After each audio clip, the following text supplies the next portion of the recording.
3 بذور بتساعد على تقوية الذاكرة والتركيز أيام المراجعة والامتحانات.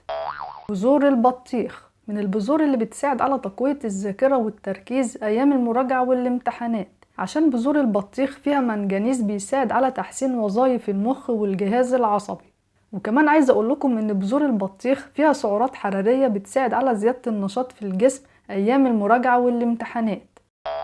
وتعتبر بذور البطيخ مليانة معادن مهمة زي الكالسيوم والفسفور والمغنيسيوم اللي بيساعدوا في تقوية العظام. وكمان بذور البطيخ فيها ألياف غذائية بتساعد على تحسين عملية الهضم وتقلل الإمساك.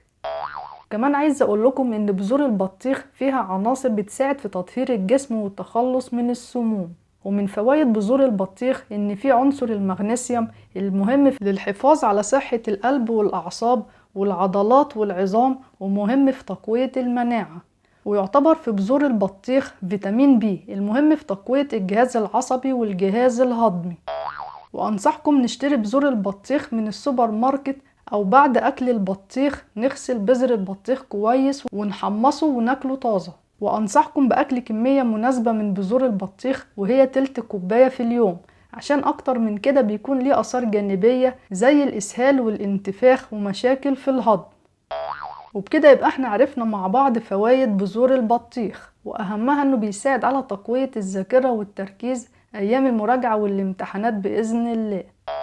بذور الريحان بتساعد على تقوية الذاكرة والتركيز أيام المراجعة والامتحانات، عشان بذور الريحان مليانة أوميجا 3 وأحماض دهنية بتساعد على علاج التهاب الأعصاب اللي بيأثر على التركيز. ومن فوائد بذور الريحان إنها مليانة ألياف بتساعد على علاج مشاكل الجهاز الهضمي والإمساك والمغص. وتعتبر بذور الريحان بتساعد في تقليل الاكتئاب والقلق والصداع اللي بيكون أيام المراجعة والامتحانات.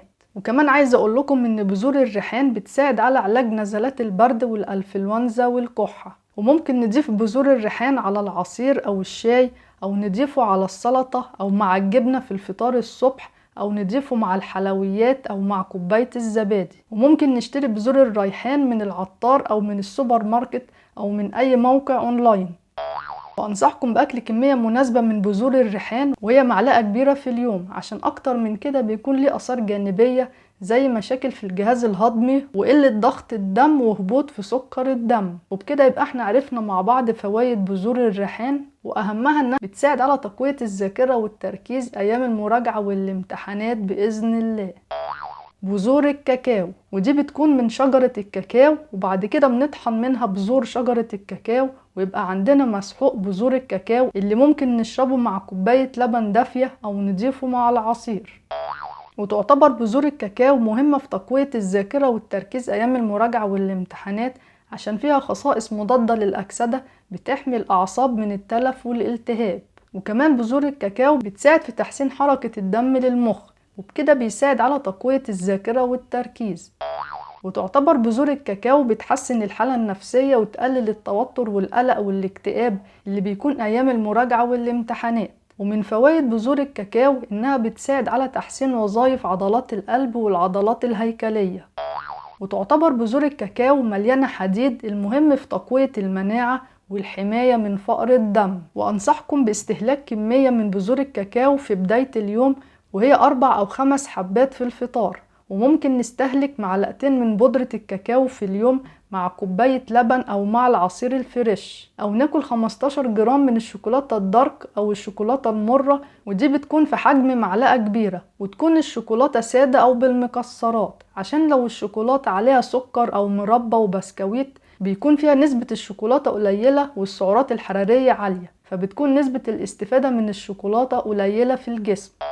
ولو استهلكنا كميات كبيرة من الشوكولاتة بيكون ليه آثار جانبية زي ارتفاع ضغط الدم وإسهال وزيادة نبض القلب وارتجاع في المريء وصداع.